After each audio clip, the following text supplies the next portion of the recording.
मसीह में मेरे प्रिय भाइयों और बहनों को जय मसीह की।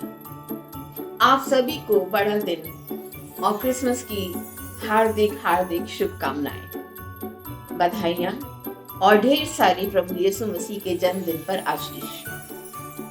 वैसे तो बड़ा दिन या क्रिसमस की शुरुआत के दिनों से ही हमारे पूरे घरों में, हमारे आसपास, जमवाड़ों में, शॉपिंग मॉल में, आपस की गुफ्तगू में बस एक ही शब्द बार बार जुबान से फिसलता है, उछलता है, इधर उधर घूमता है और वो शब्द है उपहार। इस साल हम किसको क्या क्या उपहार में दे रहे हैं या हमें क्या क्या इस बार उपहार में मिलेगा। हमारे माता पिता की ओर से, हमारे दोस्तों की ओर से, हमारे जो प्रिय हैं उनकी ओर से या सांता क्लॉज से। बच्चे बड़े खुश होकर राह देखते हैं कि सांता क्लॉज आएंगे और उनको कुछ ना कुछ उपहार देके जाएंगे। लेकिन जिसका जन्मदिन आज पूरे विश्व में बड़े धूमधाम से मनाया जा रहा है, वह इस पृथ्वी पर, आकाश में और इस भूमंडल के परे सर्वश्रेष्ठ, सर्वोत्तम और अद्वितीय उपहार है जो मानव जाति को परमेश्वर ने दिया। और हम इस उपहार को कड़ियों में पा रहे हैं और पाते हैं। जैसा कि हम कह चुके हैं कि यीशु मसीह सारे जहान के लिए एक अद्भुत उपहार है। ये परमेश्वर के पुत्र हैं जो मानव चोला पहनकर बड़े दिन की एक ठंडी रात को बेथलेहम की गौशाला में अपनी सौम्यता के साथ जन्म लिए, जिनके जन्म को स्वर्गदूतों ने अंधेरी रात को उजाले से भर दिया और पहला शब्द था डरो मत। यहाँ पर प्रभु यीशु मसीह का जन्म सबसे पहला उपहार है कि वे संसार में आ गए। दूसरा यह है कि पाप से घिरे हुए संसार को क्षमा प्रदान करने के बदले उन्होंने अपने आप को महाबलिदान दे दिया और प्रकाश में बदल दिया। और तीसरा यह है कि अत्याचारों से, युद्ध से, अमानवीयता से, भ्रष्टाचारों से भयभीत समाज को खुला संदेश दिया कि अब मत डरो। स्वर्गदूतों के संदेश में शुभ समाचार का उपहार भी शांति, कृपा और प्रेम के सच्चे स्वरूप का है, जिसने इस पृथ्वी पर जन्म ले लिया है। प्रभु यीशु मसीह के जन्म का शुभ समाचार न सिर्फ उन गड़ेड़ियों तक पहुंचा जो उस रात भेड़ें चरा रहे थे और जो अपनी आस्था, अपना विश्वास लेकर प्रभु यीशु मसीह के पास पहुंचे और उस बालक को दंडवत किया, बल्कि यह शुभ समाचार उन बुद्धिमानों के पास भी पहुंचा जो पूर्व में चमकीला तारा देखकर कि राजा कहाँ जन्मा है देखने के लिए आतुर हो गए और एक लंबी यात्रा करके प्रभु यीशु मसीह के पास पहुंचे और अपने राजा को उन्होंने दंडवत किया और अपने साथ लाए वे उपहार भेंट करे जो सिर्फ और सिर्फ एक राजा के पैदा होने पर उस राजा को दिए जाते हैं। ये उपहार जो प्रभु यीशु मसीह को चढ़ाए गए, वे सांसारिक रूप के पहले उपहार थे जो प्रभु यीशु मसीह की 3 भूमिकाएं तय करने वाले थे। यीशु को सोना, धूप और लोहबान दिया गया। उनके राजसी पद का प्रतिनिधित्व करने के लिए उन्हें सोना दिया गया। उनके पुरोहित काल का प्रतिनिधित्व करने के लिए धूप और लोहबान, जो एक कीमती तेल है जिसे अक्सर लोग ताबीज के रूप में एक छोटे से बैग में गले में पहनते हैं। साथ ही मृत्यु पर शरीर का अभिषेक करने के लिए इसे उपयोग में लाया जाता है। उन्होंने उसे अपना परमेश्वर जानकर धूप चढ़ाया, उनके राजा के रूप में सोना दिया और मानव शरीर के रूप में दुख और सुख, दुख और मृत्यु की अधीनता को लोहबान के रूप में भेंट किया।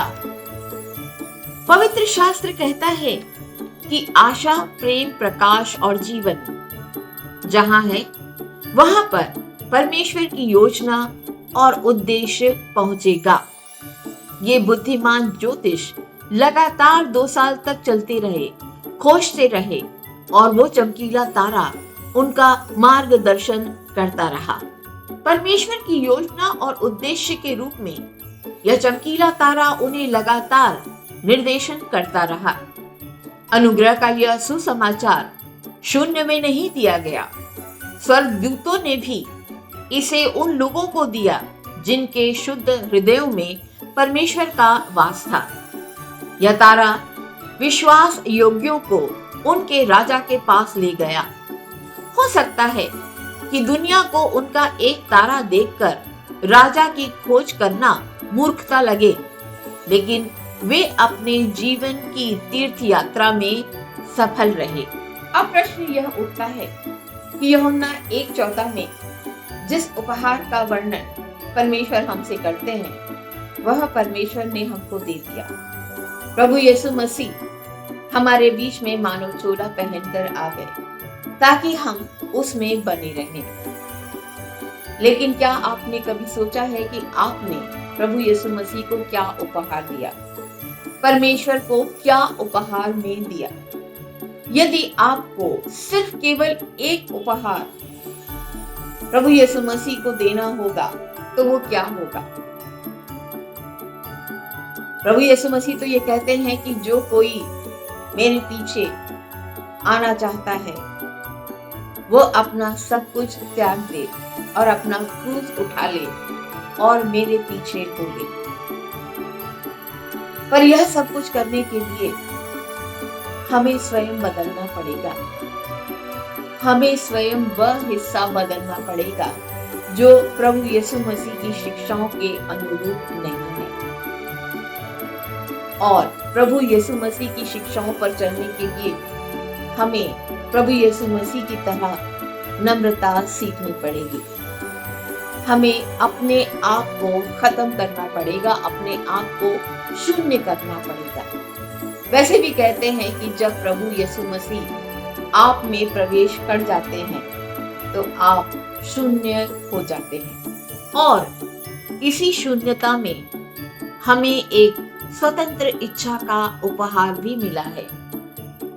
जब प्रभु यीशु मसीह आप में प्रवेश करते हैं तो आप शून्यता की ओर बढ़ जाते हैं। मसीह समान गुणों को अपने जीवन में उम्र भर सीखने की जरूरत है। प्रभु यीशु मसीह हमसे करते हैं अनंत जीवन का वादा। परमेश्वर के द्वारा हमें स्वतंत्र इच्छा दी गई है ताकि हम उस सामरी स्त्री की तरह अपने उपहारों को पहचान सकें कि प्रभु जगत में एक सच्चा उद्धारकर्ता बनकर आया है। बड़ा दिन या क्रिसमस देने के बारे में है, हथियाने के बारे में नहीं। बड़ा दिन व्यक्तिगत विश्वास करना, पालन करना और परमेश्वर को देखने के प्रत्यक्षदर्शी को साझा करना है।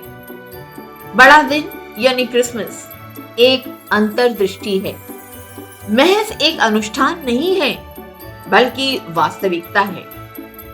व्यसन, विशालता, शक्ति और सांसारिक पदों की इच्छाएं मनुष्य को बेचैन कर देती हैं। ऐसे व्यक्ति समझते हैं कि सांसारिक उपहार उन्हें आनंदित करेंगे क्योंकि ये उपहार उनकी सांसारिक लालसाओं से जुड़े रहते हैं और यही लोग प्रभु को पलटकर प्रभु यीशु मसीह के रूप में मिले उपहार में खोट निकालते हैं।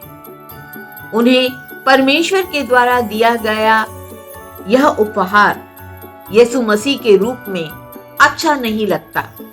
वे उसे असत्य मसीहा बुलाते हैं और उसे क्रूस पर चढ़ाते हैं। सच्चे परमेश्वर का उपहास उड़ाते हैं, उसके वस्त्र उतारते हैं, कांटों का ताज रखते हैं और ठट्टा उड़ाते हैं। काश ये लोग यूहन्ना 4:10 पढ़ लेते, जहां पर प्रभु यीशु मसीह उस सामरी स्त्री से कहते हैं कि तू अपने परमेश्वर की भेंट को जानती है। तू अपने परमेश्वर के उपहार को जानती है।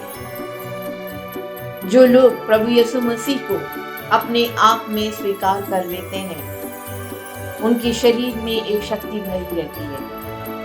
उनका मन हमेशा प्रफुल्लित रहता है, वे शांत रहते हैं और संसार में इसी ताकत को यहाँ वहाँ फैलाते हैं। प्रभु परमेश्वर का प्रचार करते हैं। वे जानते हैं कि न्यायी हमसे प्रेम करने वाले प्रभु से हम रिश्ता केवल प्रार्थना के द्वारा स्थापित कर सकते हैं, क्योंकि परमेश्वर हमारी प्रार्थनाओं को सुनता है। और ये प्रार्थनाएं तभी स्वीकार होती हैं जब हम परमेश्वर के द्वारा दिए गए सर्वोत्तम उपहार हमारे प्रभु यीशु मसीह को अपने जीवन में ग्रहण कर लेते हैं और उसके द्वारा यह प्रार्थनाएं मांगते हैं।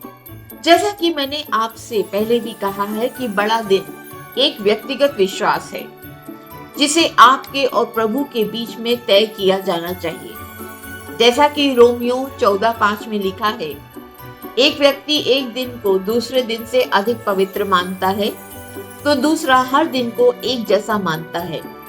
उसमें से प्रत्येक को अपने मन में पूरी तरह आश्वस्त होना चाहिए। शुद्ध हृदय में ही परमेश्वर का वास होता है। क्रिसमस एक अंतर्दृष्टि है, एक वास्तविकता है। प्रभु यीशु मसीह पापी को ढूंढने और बचाने, टूटे मनों को चंगा करने, दुष्ट आत्माओं के कार्यों को नष्ट करने और पृथ्वी पर शांति और आनंद के अपने राज्य को स्थापित करने के लिए आए। जहां पर शत्रुता, अशांति और विभाजन था, एक करने आए और वे पुनः वापस आएंगे। मसीह में मेरे प्रिय भाइयों और बहनों, हमारा यह विश्वास है कि प्रभु यीशु मसीह पुनः आएंगे और जब वे पुनः आएंगे तब शांति, प्रेम और न्याय का एक नई संसारिक प्रणाली स्थापित होगी। एक नया संसार, एक नया विश्व उभरेगा। आज इस बड़े दिन के मौके पर हम केवल यही उपहार प्रभु यीशु मसीह को दे सकते हैं कि हम उससे आने वाले वर्ष में और जिंदगी भर एक गहरा रिश्ता स्थापित करें, ताकि हम सांसारिक भ्रमों से दूर रहें। जैसा कि प्रभु परमेश्वर यीशु मसीह कहते हैं कि मेरा अनुग्रह ही तेरे लिए काफी है। बड़े दिन की आप सभी को पुनः हार्दिक बधाई। आमीन। तन मन और